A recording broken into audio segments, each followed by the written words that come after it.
I'm Lokiya. Now let us revise Essay 320, Materiality in Planning and Performing an Audit.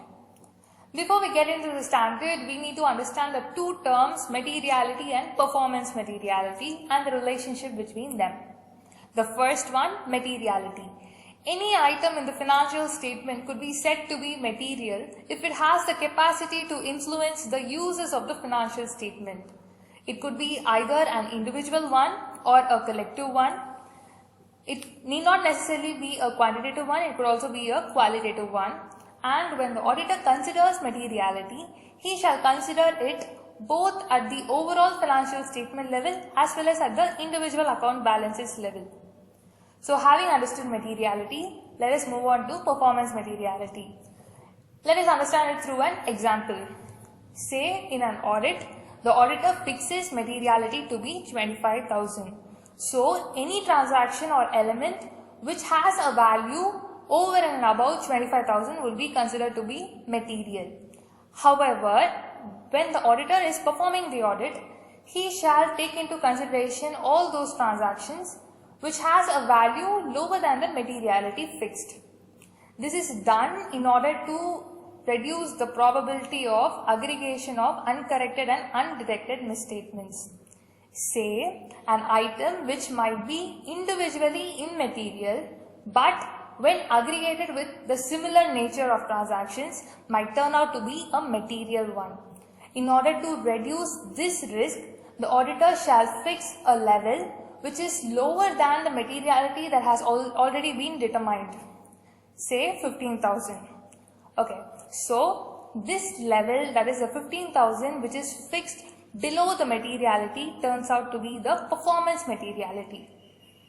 Therefore, to sum up, performance materiality is nothing but the amount set by the auditor which is less than the materiality that has already been fixed by the auditor.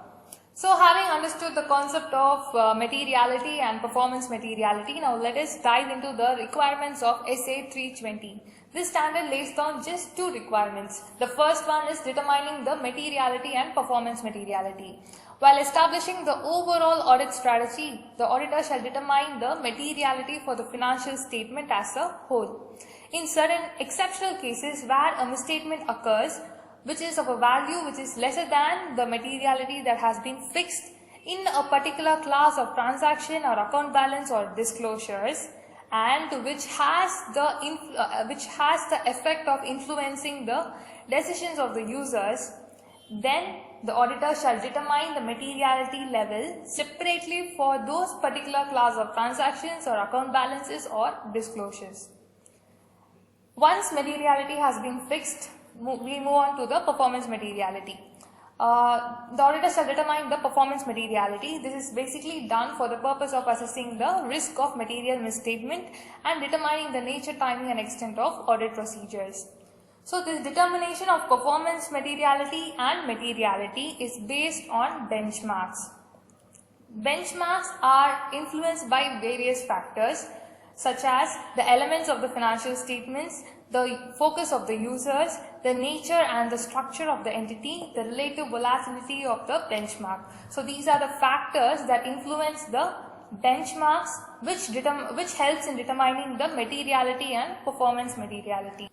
The second requirement of the standard is revision as the audit progresses. That is, the materiality that has already been fixed by the auditor is to be revised when the auditor becomes aware of an information which causes the auditor to determine an amount which is different from that which was already been determined to be material. In case where the revised materiality is lower than that was initially been determined, then the auditor needs to determine whether he has to revise the performance materiality. This is because performance materiality is generally below materiality. So when materiality has been revised to a level below than it was initially recognized, then he shall take into consideration whether the performance materiality also needs to be revised or not. So these are the only two requirements given by the standard. However, the standard also speaks about audit risk and materiality, the relationship between these two. Audit risk is nothing but the risk that the auditor expresses an inappropriate opinion when the financial statements are materially misstated.